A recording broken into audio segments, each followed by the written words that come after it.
This next session then is going to look at having a happy Halloween, as opposed to it's Halloween, I'm going to hide myself in my house and hide away from it all. Look at some church activities that we can engage with and some church responses. Now the church responses are often grouped into the following. It's very negative, you don't celebrate it, it's evil, and we rail against it with our tracts that contain wrong information. Or it can be negative, we don't celebrate it and we have talks and videos on how bad it is. But we're not sort of like really evangelically angry against it. I don't mean that evangelical in the other sense of the word. Or you can just do nothing and just watch the celebration happen around you and just meh. I just want. Meh.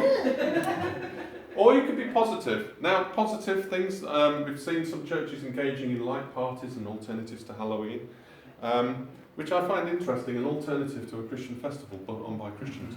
But it's just a bit weird, but there we go. And then a very positive one, which is you engage with the way it celebrates life and death. So we're going to look at some of these ways, different ways of doing this. The top two are based in fear and ignorance, which is why I'm kind of trying to help people understand so we don't fear. The indifference, well, yeah, it's another celebration, it's another consumer fest, it's another opportunity for Hallmark to sell cars. Or you could have it, the more positive ones are based in creativity and life in all its fullness, because that's what Jesus came to give everyone, life in all its fullness. You know. So, if you look at the UK spending for Halloween, it's £419 million in 2018. That's a lot of money, the third biggest spending after Christmas and Easter.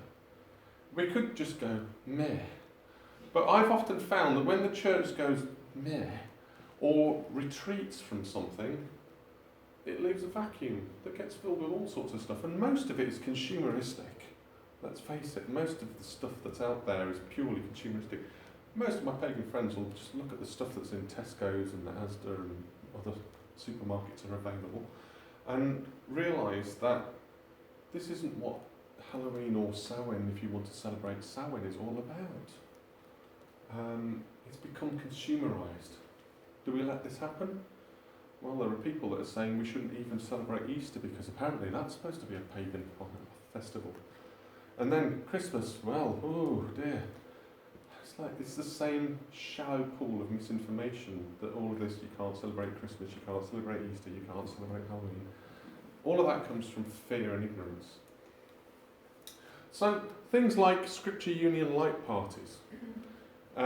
Who's heard or held some of these? Heard of or held some of these? Basically, these are they're portrayed a 90-minute party for generally up to sort of 11-year-olds, from about 4 to 11-year-olds, just above sort of key stage 1 and 2, primary school age, yeah. They're billed as an alternative to Halloween, which kind of is a bit strange, but there we go. Having looked online, you can go for a free download at lightparty.org.uk. They do acknowledge darkness as a real thing, and they acknowledge that darkness isn't sort of like just an evil thing. They actually acknowledge that sometimes there are going to be kids who are going to be in situations that are dark, and it tries to bring some light into their lives through different kinds of party games and that sort of stuff, and crafts. You can have a neon party where people have neon bands, and you can either have silent discos where they've got these headphones on and they all look like this, and you look at it and you go, what is going on? If you haven't got the headphones, you can't know what they're dancing to. A bit strange, but it's just a bit of fun. It's providing something for kids to get involved in on Halloween. And I think actually there are some very good ideas in there for preteens. It does miss the engagement with death in its focus on light. And there are pros and cons with that age group. In Victorian times, death would have been known very, very personally by preteens, because they would have lost brothers and sisters. we don't thankfully have a lot of that today. But yeah, I think these are great idea for sort of churches to have a go at for your primary school age. But then there's very little else for young adults and teenagers and that sort of stuff. There's a bit of a gap in the market. What you could do is you could engage your community. The church could actually go outside of its building and work with the community. No. Yeah, you could do. No, that is radical. It is radical, yeah. Rather. We did last year. Yeah. And do you know what? I mean, I shall tell you better words than I can. The children came and brought her sweets back as well, so that she could have a treat. Oh, bless. So it was. We didn't do the night party last year, but we did the trick or treat walk. Yeah. So do a trick or treat walk and engage your community. Yeah. Actually talk to people for the first time sometimes in the community. Get them together and say, look, we're going to be doing trick or treat.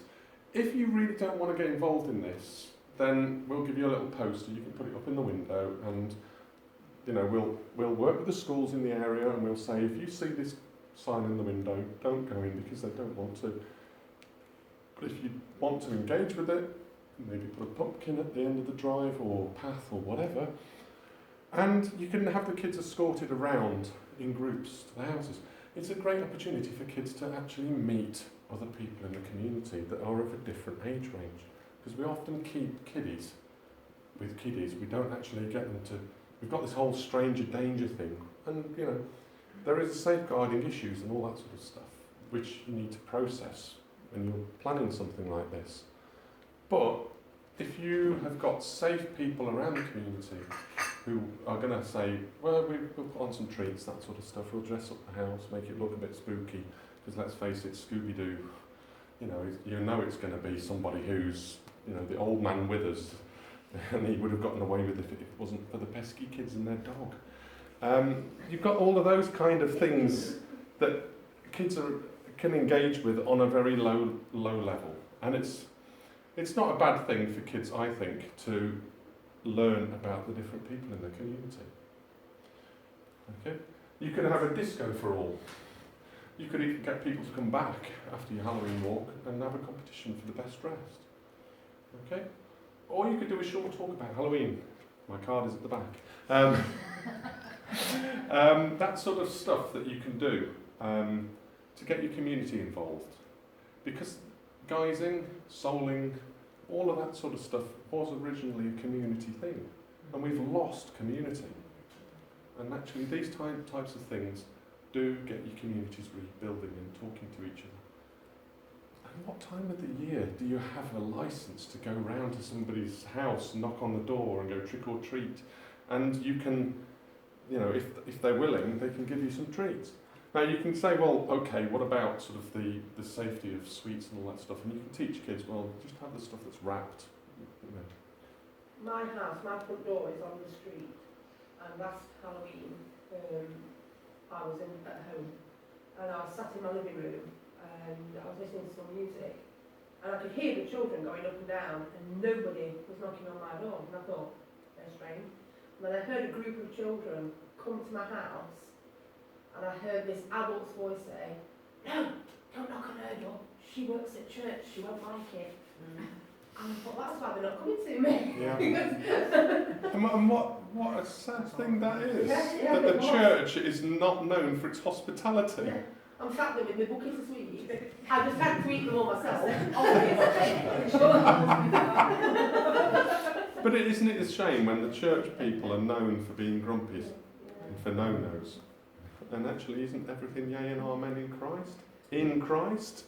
We have a community barbecue. We have over 200 people come through. Fantastic. Yeah. That's brilliant. Yeah. You're really making me think, because next year, Mercy Church is on the 1st of November. Wow. Perfect. There you go. So, guess what we're doing? But this is what this is about. It's about ideas like this bubbling up. It's great, out of the big cauldron of ideas bubbling up. Share who's going to be banned. When I was sort of like a pioneer minister. I still am, but I'm not technically. Not go in there. appointment, I think is the phrase. Not under appointment, that's the word, yes. When I was working in the Plesley Community Orchard, I still am, we held a memorial gathering on, as close as we could get it to Halloween. We had it on Thursday the 8th of November just because timings were out last year. But we would have our orchard, community orchard, has got trees that have got dedications in. It's only been going just over 3 years. And people would come along and they would take the lanterns from the jars, they would decorate it beforehand. That's a church activity that you can do. And you would put it on the tree, in the tree branches or at the foot of the tree. And you would have a little ritual. We floated leaves on water, sort of letting go. There was prayers that we did. We had a prayer for the people as they went to the tree with the dedication plaque and put the candle in the jar, and they said a little prayer over it. This was inclusive language, and it was an absolute beautiful night. That's the tray that we floated the leaves in, and we all sat around, and we took those lights, and it was all lit up the orchard, the path up to the classroom. And we got all ages there, and they would literally take the candles, put them in the branches or put them at the base of the tree, and you would get kids, young kids, with parents coming and remembering Grandad, giving thanks for Grandad. And then you'd have drinks and nibbles afterwards outside. There's something special about hot drinks in the cold, in the dark. But in the dark, you've always got the light, because the light shines in the darkness. And that, my camera wasn't brilliant, but that was what it looked like all across the orchard. You've got these lights, pinpoints of light in the darkness. And then you've got the whole thing about who is the light of the world. And we can be lights. Shine like stars, it says in Philippians. Okay. And then, this is where it gets your older teens and your adult stuff. Because these really don't get very much from the church. There's a fantastic film called The Exorcism of Emily Rose. Who's seen this film? 2 people. I thoroughly recommend it. It is a great film. You need to watch it before you obviously put it on for kids, for teens and adults. But it engages questions about evil and the power of God. It's not gory, but it looks at how the church can have a positive impact on somebody's life. It's the story of Emily Rose, who starts to experience strange things happening to her while she's gone to college, and she becomes possessed. And then there's a story of the parish priest that comes along and is involved with one of the doctors, the medical teams and all that sort of stuff, in trying to help rid her and deliver her of this possession. I'm not going to give too much away, I'm not going to spoiler it, but it is a film that you can, I think there's probably one swear word in it. And the gore, well, I'm going to put the trailer on, but I've also... Is it Amazon? Terrifies me. Which?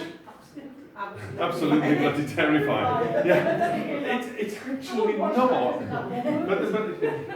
But the thing is, I'll watch it and report back. teenage, especially older teenagers, are going to be watching stuff that is a lot worse than this. Okay? And this actually is something positive that you can put into those that are attracted to the sort of the more darker bits and bobs. What I've got here is, you can watch the film with the reflections, but you've got Bible passages as well in there, and a great quote from C.S. Lewis, which I actually used in my dissertation. There are 2 equal and opposite errors into which our race can fall about the devils. One is to disbelieve in their existence, the other is to believe and feel an excessive and unhealthy interest in them. And actually, this is the issue. We want balance in everything. So those are the kind of questions that you can go through. Discussion groups. How you organise those discussion questions and groups is up to you, or if you just want it as one household discussion afterwards. But the film itself, I'm going to just play the trailer.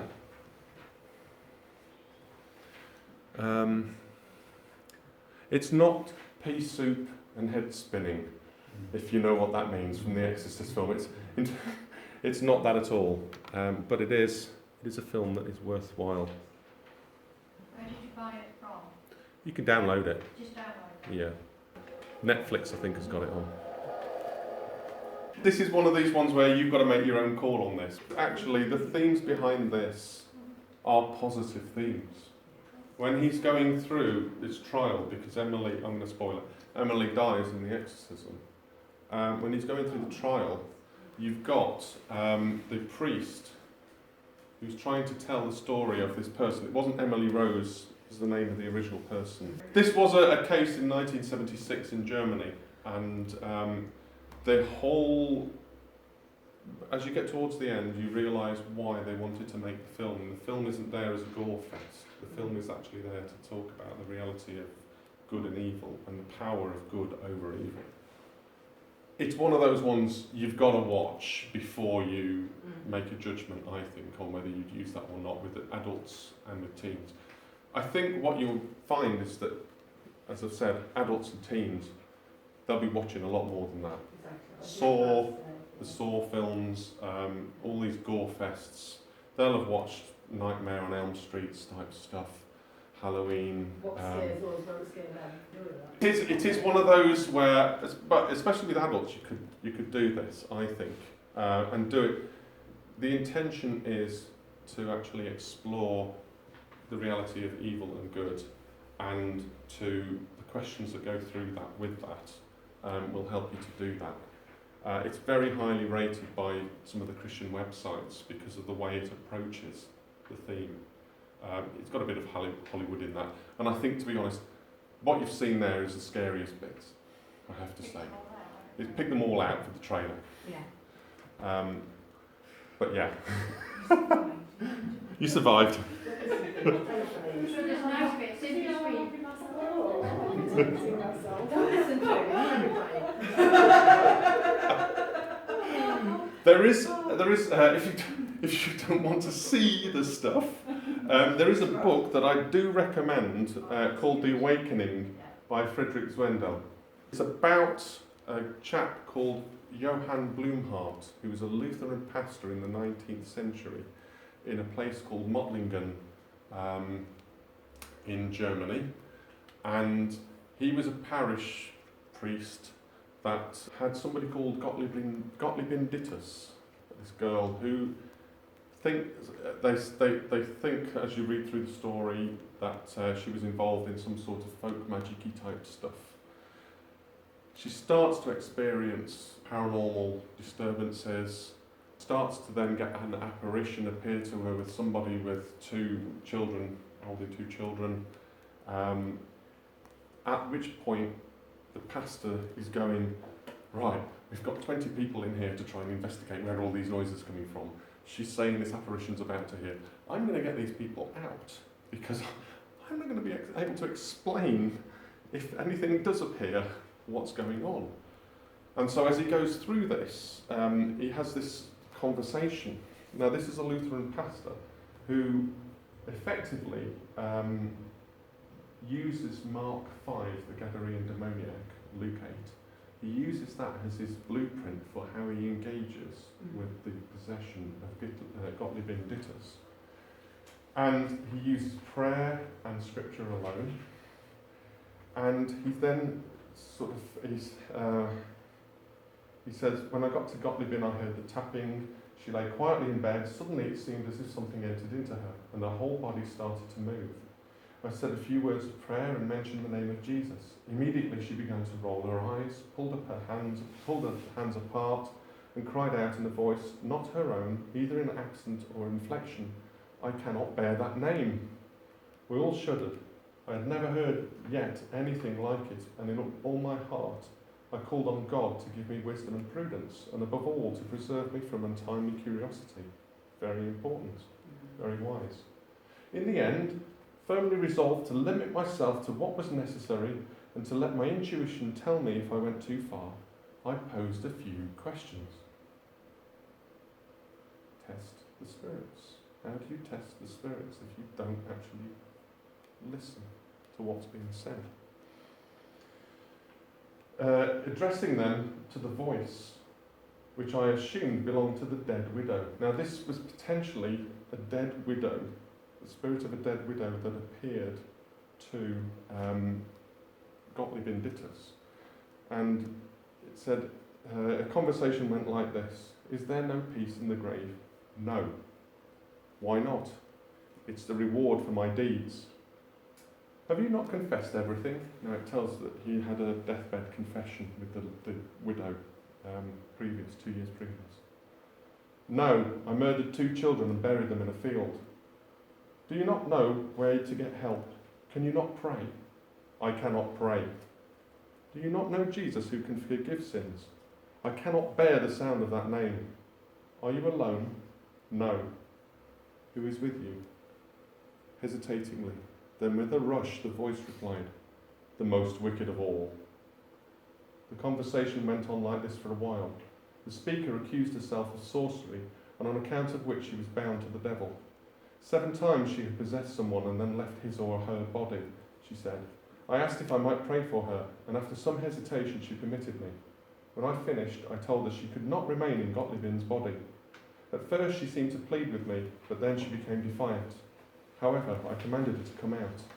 At that, Gottlieb's hands fell forcefully on the bed, and her possession seemed to come to an end. As time goes by and he reflects on the Gadarene demoniac and how Jesus talked to Legion and cast Legion out, basically Gottlieb becomes possessed again by that spirit, and you know what happens if one comes back? It brings other stuff with it. Yeah. Basically, what happens then is it gets to the stage where you've got the anger of the demons afflicted Gottlieb, and they broke loose with full force, howling and lamenting. Now the game is up, everything has been betrayed, you've ruined us completely. The whole pack is falling apart, it's all over. There's nothing but confusion, and it's all your fault. Bloomhart. With your unceasing praying, you will drive us out completely. Alas, alas, everything is lost. We are 1,067, but there are many others still alive, and they ought to be warned. Oh, woe to them, and they are lost. God forsworn, forever forlorn. The howls of demons, the flashing of lightning, the rolling of thunder, the splashing of the downpour, the earnestness of all present, and my prayers, which seem to literally draw the demons out. All this created a scene that is very difficult to imagine. Among other things, the demons yelled, nobody could have driven us out, only you have managed it with your persistent praying. And then it goes on to talk about what happens with this woman. He sends the spirit of this woman out. He casts her out. And he sends her to his church. He sends her to the church. Why? Because Jesus he cast the spirits out, he sent them somewhere, they went into the pigs. I've got a very interesting theory about why they did that, why they killed the pigs afterwards. But basically, the whole thing is about Jesus is the victor. The spirit asked, can I go into the church? And he said, well, if you promise not to disturb anybody, and if Jesus permits it, you can go into the church. And the spirit appears in the church. Gottlieb sees this spirit, scares the living daylights out of her, but then afterwards that spirit goes away. Now the whole thing of this is, it brings up some other questions. It contradicts the assumptions that after death we immediately find ourselves either eternally blessed or eternally damned. He rejected the notion of purgatory, refuted the charge that he tried to convert the spirits. What he thinks was going on there was that these were spirits of those with unconfessed sins that somehow, somewhere along the line, needed confession. And along that process, we've got this whole appointed for man once to die, and after that the judgment. But actually, if you read the second part of that, which is the next verse, it says it's the same for Jesus crucified and then will come again. So there's a gap. So the whole thing about is judgment immediate or intermediate, and is there a final judgment and an intermediate judgment? All of that sort of thing are questions that you can ask. But this is a Christian book. It's available for free download. You can get the free PDF from plough.com, or you can buy the book from them. I studied it as part of my dissertation. It's an excellent modern-ish day account of an exorcism and deliverance, and causes you to ask questions and to go back to the Bible.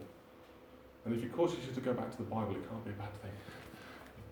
Definitely worth an investigate. But it's definitely an older teens, adults type Bible study that you could do with that. Yeah. Can I ask a question? Yeah. If you were using that with teenagers Mm-hmm.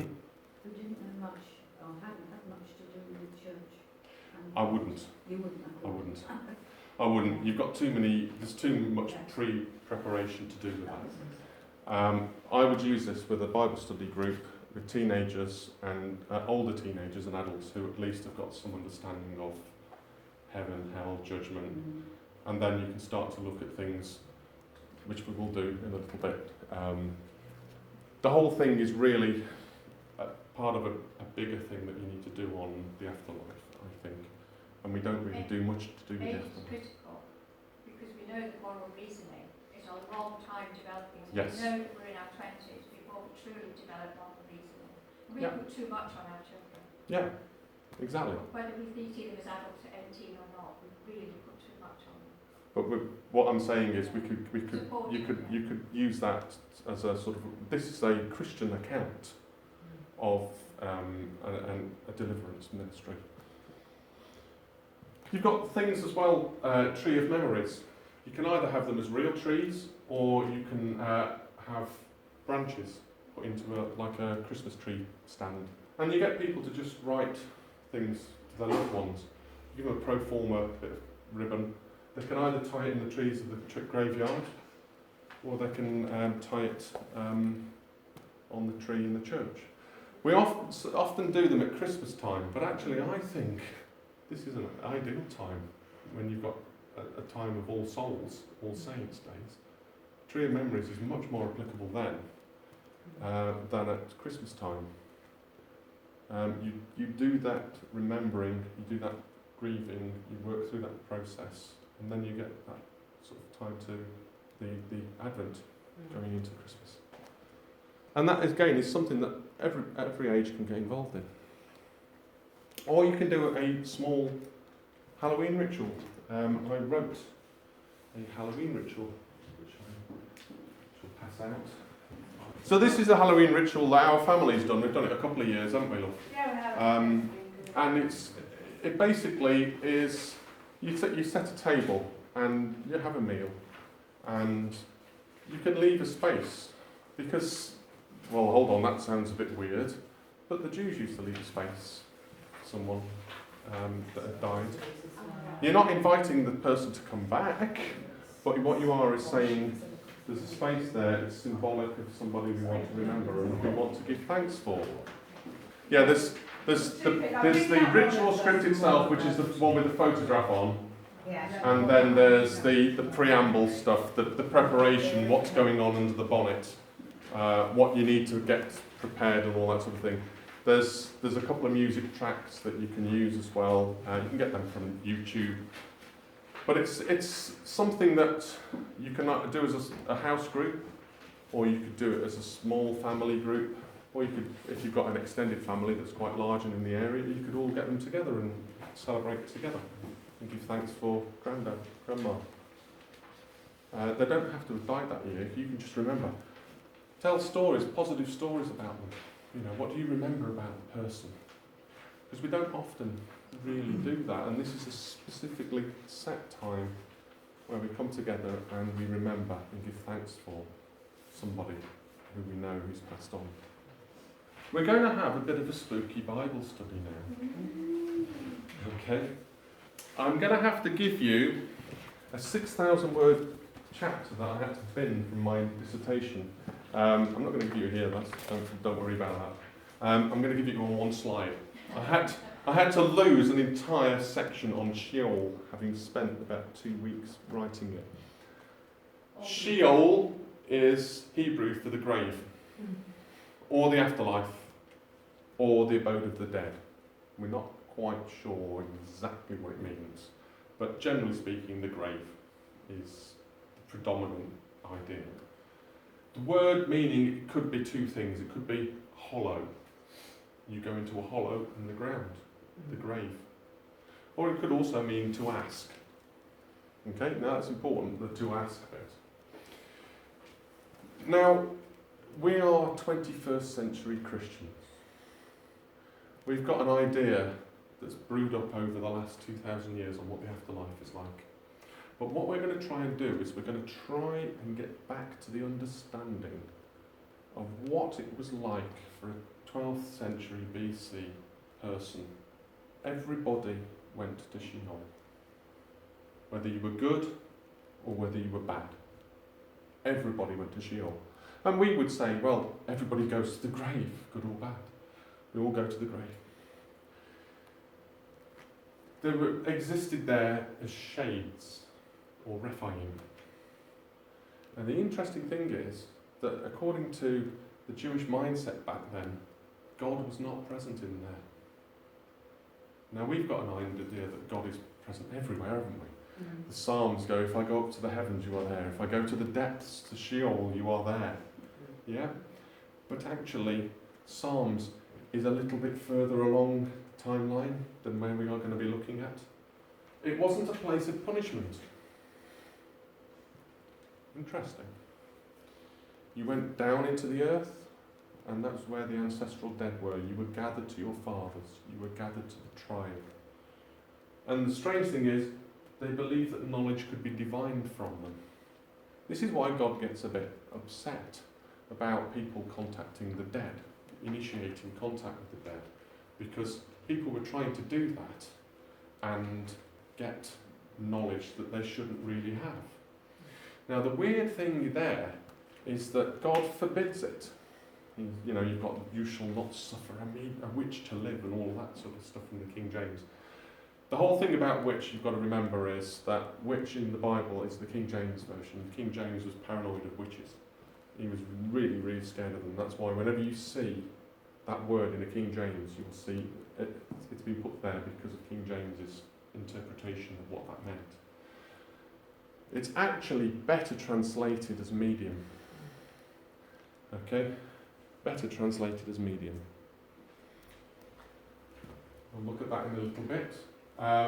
Sheol, or the Greek Hades, it was later understood that there was a separation of death. Everybody goes there, good or bad, but the righteous would rise upwards to paradise, and the bad would go down to the shady world. But that isn't in the Old Testament, the Hebrew Bible. It's pre what's called Second Temple period, that 2TP, Second Temple period, which is about 300 BC to about 270 AD. Okay? In that period, we've got to remember, Christianity was not born in the Old Testament. But we only have the Old Testament and the New Testament. No. Christianity was born in Second Temple Judaism, which has a heck of a lot more going for it in terms of literature than we've got in our Old Testament and New Testament. In the Old Testament, the Hebrew Old Testament, we've got what are called the Western Protestant 39 books of the Bible. The Septuagint, about 300 BC, the Greek writers, translators of the Hebrew, also had a whole pile more books that we call the Deuterocanonicals, or the Apocrypha books. Those were mostly used by the church up until about 1500s with the Reformation, and then the Reformation got rid of them, and then the Council of Trent goes and brings them back again. Basically, there's been a whole pile of politics messing around with particular books of the Bible. And one of the books of the Bible was Enoch. 1 Enoch. Who's heard of 1 Enoch? Okay, 1 Enoch.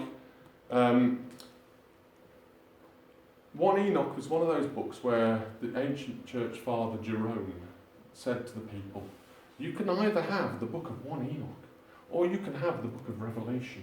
But you can't have both. Which is it going to be? It was like, well, that's like saying, well, you can have Mark or you can have Luke, but you can't have both. 1 Enoch was referenced. The reason why book of Jude talks about the angels held in gloomy prisons in chains of darkness and all of that, that's there from the book of 1 Enoch. Okay? 1 and 2 Peter talk about the angels that sinned and fell and were kept in Tartarus. Okay, that's a Greek word for a prison, the lowest form. It was as below earth as heaven is above the earth. It was the lowest pit. So 1 Enoch, it's a book that's been in the Ethiopian church canon right from the beginning. The Western, we lost it. It's been brought back. One of these guys who did the grand tour found that sort of stuff. Keep going, yeah, no problem. About 1700s, it was rediscovered. Somebody went to Ethiopia and found this book in the Ethiopian text. And then what happened after that was it got translated, and we found the Qumran, the Dead Sea Scrolls, and we found that actually the Essenes, who we think John the Baptist was one, they had a library, and there were 4 copies of Enoch in there. It's really interesting. Enoch was big business around the first coming of Jesus, and it's interesting how it started to becoming big business again around this time. Who knows what the reason for that is? But in there, it talks about 4 compartments for the dead. You had 2 for the righteous, 1 was for the perfected, and 1 was for those who were righteous but had an early demise.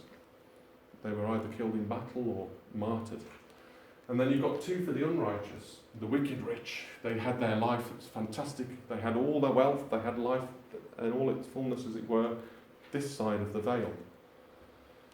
And then, but they were wicked, they treated people like pants.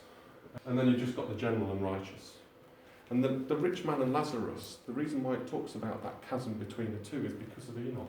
Jesus is actually referring to the knowledge that there was. 1 Enoch wasn't this book that was like nobody knew about. It was known and widely regarded amongst the Jewish culture of the time. So whenever you're trying to understand what's going on and it's talking about odd things that don't seem to make any sense, it might be because it comes from Enoch. The whole stuff about the Watchers, Daniel talks about the Watchers. The Watchers were the fallen angels that married the daughters of men and had children by them, all that sort of stuff. There's a little bit in Genesis 6, which is 4 verses that is just comes out of the blue. Randomly talks about angels marrying women and having these offspring that are Nephilim and all that sort of stuff. But that 4 verses assumes a lot of stuff. Enoch actually unpacks that and gives the background as to why, what was being believed in those 4 verses. So Sheol was compartmentalised. That's why we kind of have what we've got today. And then you've got another background of mediums. Now, Leviticus says you shall not suffer a witch to live. Well, it actually means people that have an OB in them, an OB. An OB was a human spirit, an ancestor. And you shall not have necromancers. Those are people who were consorting with Yidoni. Now, some people say that an OB is a leather bottle.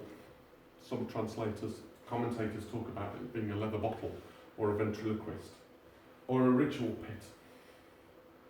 But I don't think you can have a leather bottle inside you, and you can't have a ritual pit inside you.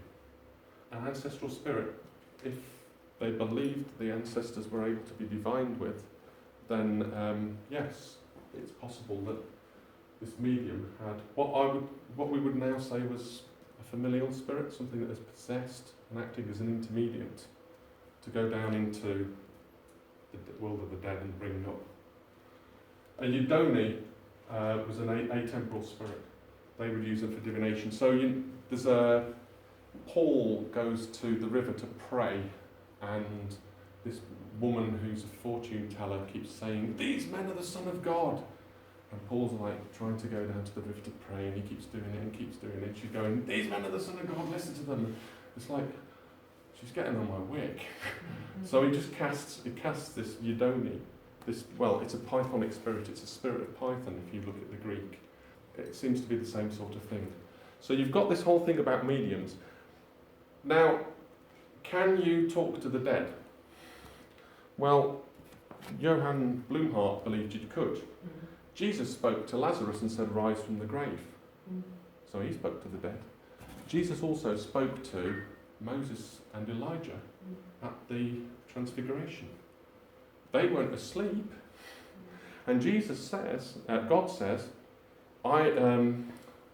God is not a God of the dead, but of the living. I am the God of Isaac, Abraham, Jacob. Well, hold on, these guys are dead, aren't they? Abraham, Isaac and Jacob are dead, but God is a God of the living, but he's God of these guys. How does that work? Well, it works because they're not dead. They're just not in flesh. So this whole thing about communication, I would suggest is you don't go and initiate it, you don't go and try and stir stuff up. But if stuff appears, test the spirits. Test them. What is going on? Because it's not just bad things that can come through. Has anybody heard of a guy called J.B. Phillips? J.B. Phillips in the 60s, during World War II actually, was starting to work on a translation of the King James into modern English. And he's working on this, and he's passed a few letters backwards and forwards to C.S. Lewis, who's interested in this, and C.S. Lewis dies. And J.B. Phillips is sat in his chair on that day, and C.S. Lewis appears to him. As full of life as possible and as radiant as ever. His comments, something go along those lines. And J.B. Phillips gets encouraged by C.S. Lewis to carry on with that Bible translation.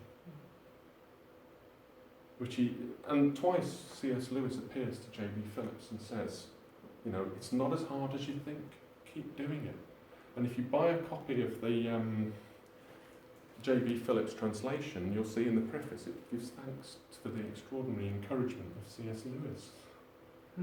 Now you might think, this was just J.B. Phillips just making up a story.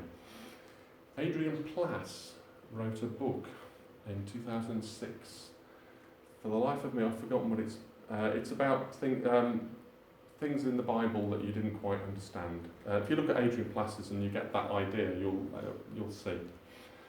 And in it, he talks about when he was in Devon and he'd done a Sunday morning service, and this little old lady comes up and says, my husband was a writer. And Plass is going, I get lots of that. And, some people will say their husband was a writer and he'd got a book in his head, or he'd written some scripts but never got them published, or he'd published one book, or he might have even published loads. He said, what was his name? And she goes, Phillips. He goes, whoa, it's not the... And she's like, yeah, I'm his widow. And he goes, can I just ask one question? Columbo style, just one question. Is it true that J.B. Phillips had C.S. Lewis appear to him? And she said, yeah, I was in the room. I didn't see it, but I heard the one side of the conversation that he was having with Lewis. Now, you could say, is that the product of a deranged mind? That J.B. Phillips was deranged and he was just imagining? Well, why would he do that? He says himself in his account, I wasn't even thinking about C.S. Lewis. Okay? And what are the fruit? You see, this is what you've got to test. Test the fruit of everything.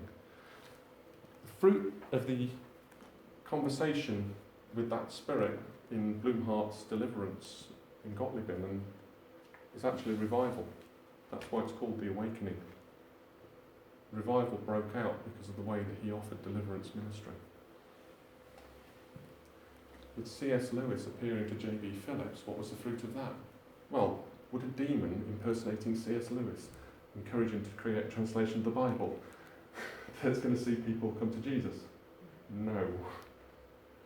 The world is a lot weirder than we think. As Hamlet said, there are more things in heaven and earth than are in our philosophers. Horatio. So with that in mind, I'm going to give you... Have I given them out? No, I haven't given them out. I'm going to give you to do this in... Ooh. I'm going to give you about 20 minutes to have a go with this. Okay, I've got the text. Sorry. Okay. How many? 1, 2, 3, 4, 5, 6, 7, 8, 9, 10, 11. I would say try and get yourself into groups of 5 and a 6. And I'll come in with this and make a 6. Okay?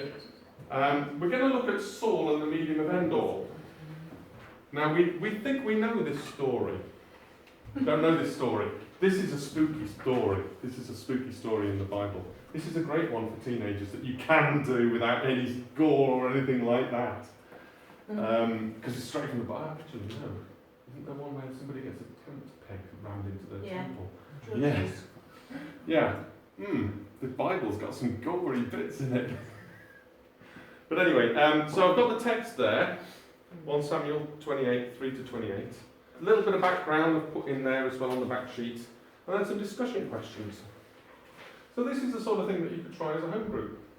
Sort of a Halloween related type Bible study. About ghosts and things. Ooh. So I'm going to leave you with that.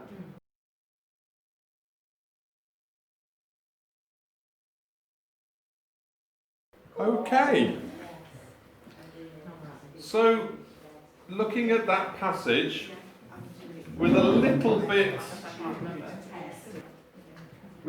of background knowledge, what you call context. That's how we should always read Scripture, is in context. We can't just cherry pick Bible verses. So here's the question then. What methods had God given Saul to be able to divine knowledge from God? Dreams, yes.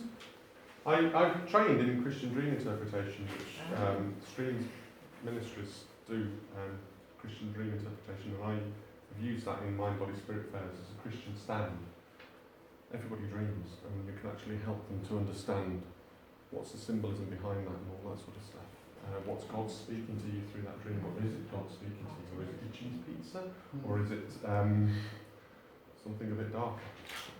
What else had God given Saul the ability to use to find out his knowledge?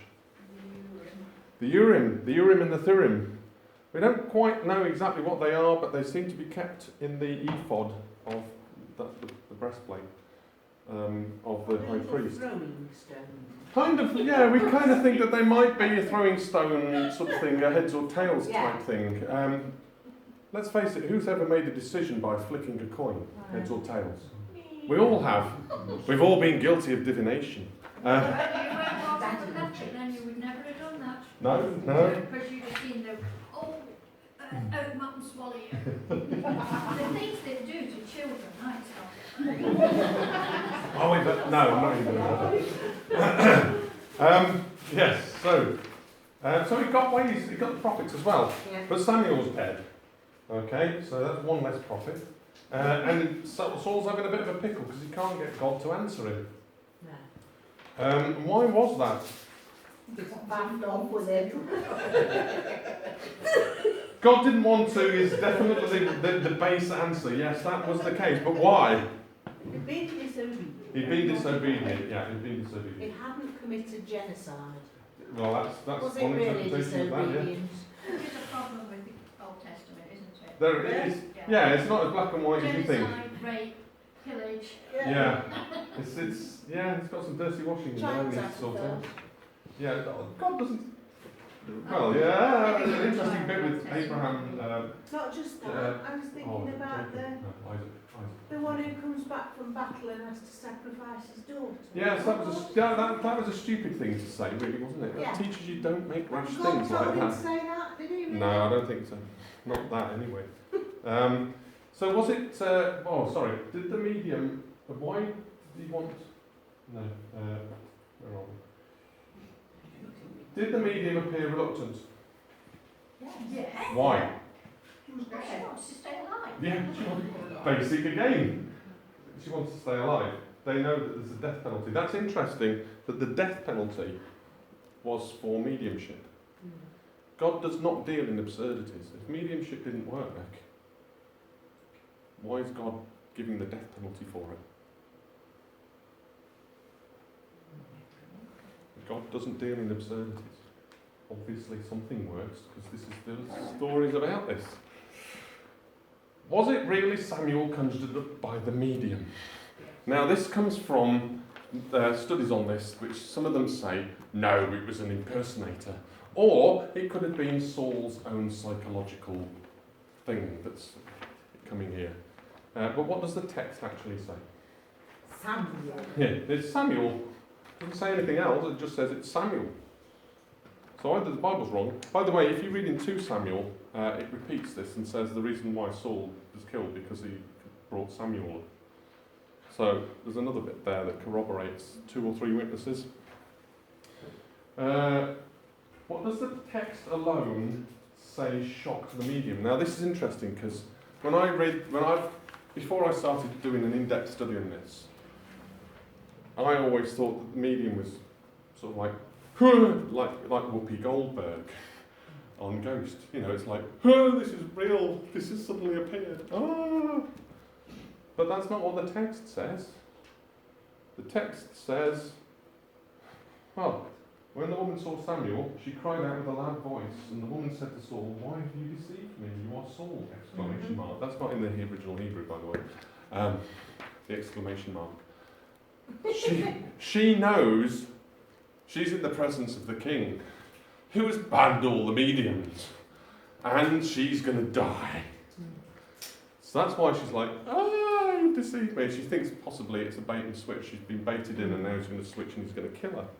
It's like, oh dear. So that's what the text says. Where did Samuel come from, and what does that mean in the context? Out of the ground. Has he come from heaven? No. Where's he come from? The ground. Sheol. Sheol. Yeah, he's come out of the ground. Sheol. He's come from the ground. I see Elohim rising. I see gods rising out of the ground. Samuel. Elohim just means, little e Elohim means spirit being. Big E means the eternal spirit being, God. Okay.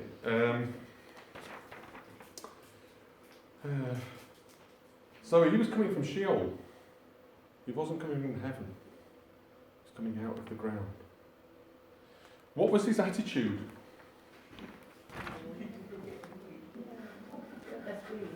In vernacular, he was a bit pissed off. Yes.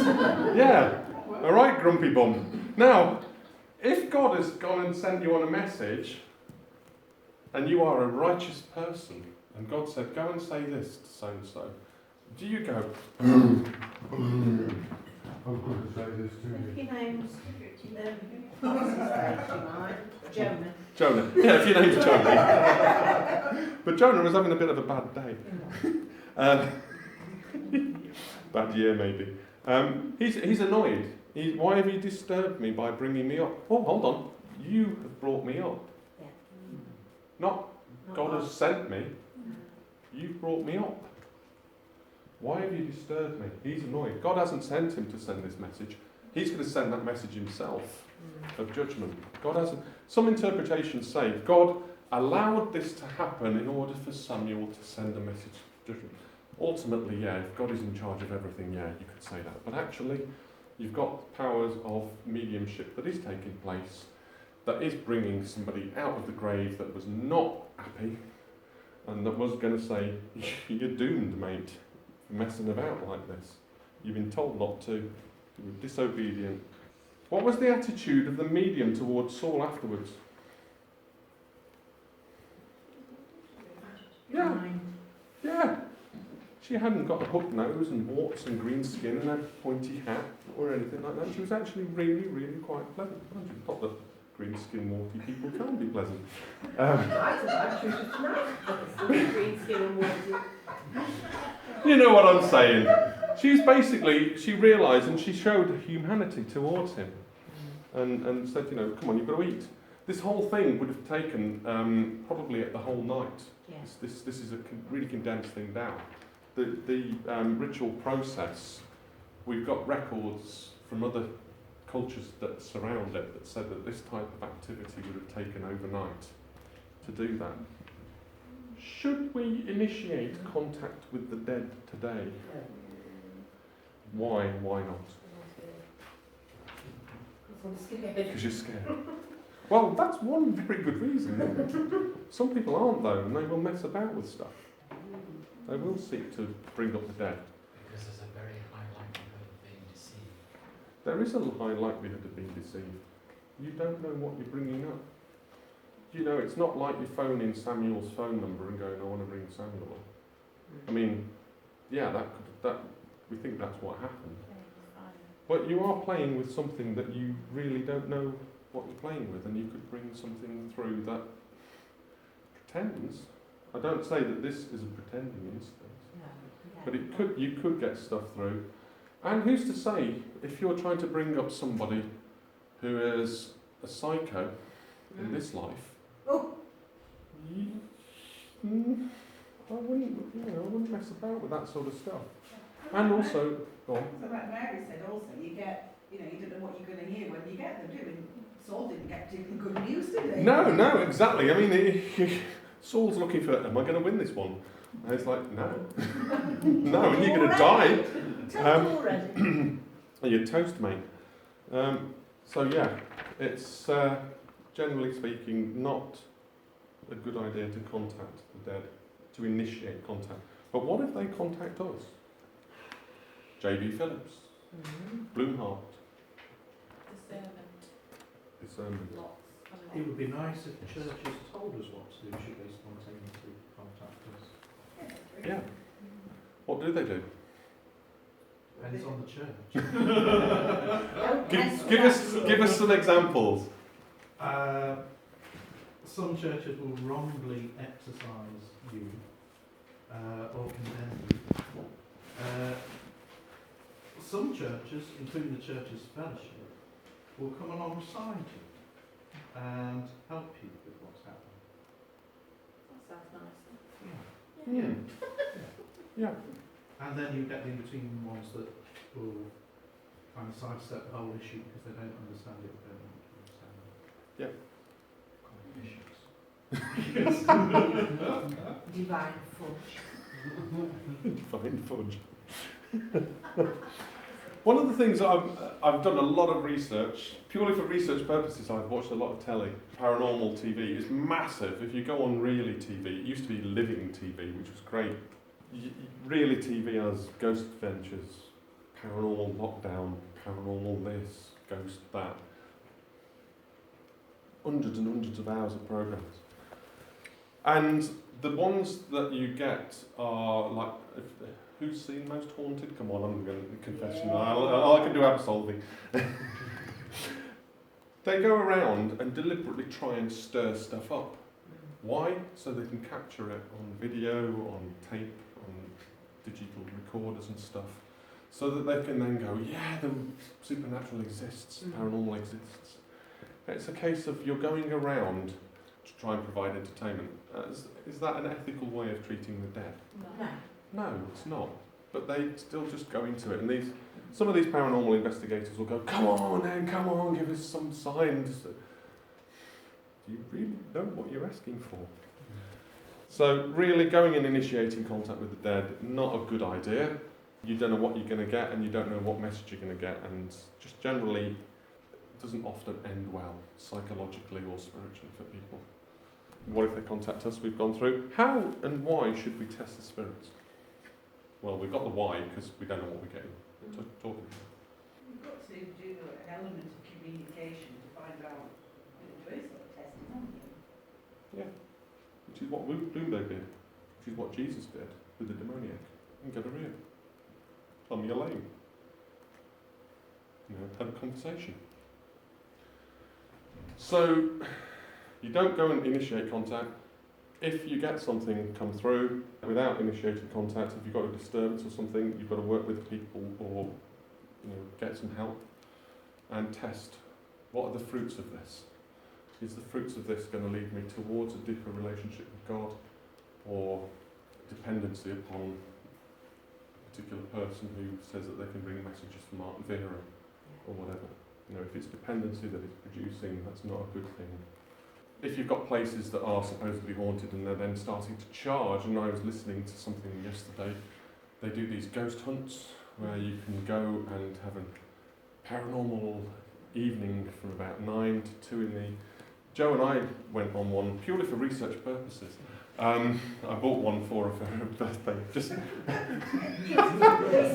Cool present. Well, I thought, seeing as you were the General Secretary of the CFPSS, you ought to be sort of aware of what the sorts of things were out there, and I thought, I might as well. But both of us went just kind of purely for research purposes, and I tell you what, there were some people there that were deadly serious. I'm a psychic, I can do this, that, and the other. Others were, I'm just in it for a laugh, and I'm going to have a muck about. I was in it for, I'm interested in what's going on, although I am going to try and wind a few people up. And I got kicked several times by Joe for that, thank you. Especially by one poor girl. One poor girlie. Well, basically, they were trying to tip a table. We've got our hands on the table, and I'm kind of like, okay, God, just give us some protection, because I just want... And I could feel this woman just pushing the table at me. This woman that said she was psychic, and pushing... And it was literally pushing the table. So I just got my big boots on, and I just put my foot against this table leg while I'm sat there, and she's pushing, and I can put pushing back. And nothing's happening. She's pushing, and I'm pushing back. And this young couple, she's like this up throughout, and then I just moved my foot, and the table went. This poor girl screamed, and I kid you not, she's like, I don't like this anymore. I'm going. She left with her boyfriend. Having paid. It was about £30 each. Yeah, I was like, no, it's not. I just looked at it and I thought, actually, there's so much fakery going on here. Some of the stuff is real, some of it is fake, some of it is just consumeristic attitudes towards the paranormal, just like it has been with Halloween. Really, we've had an odd day in the sense that we've talked about spooky stuff, but we've done it within a biblical framework.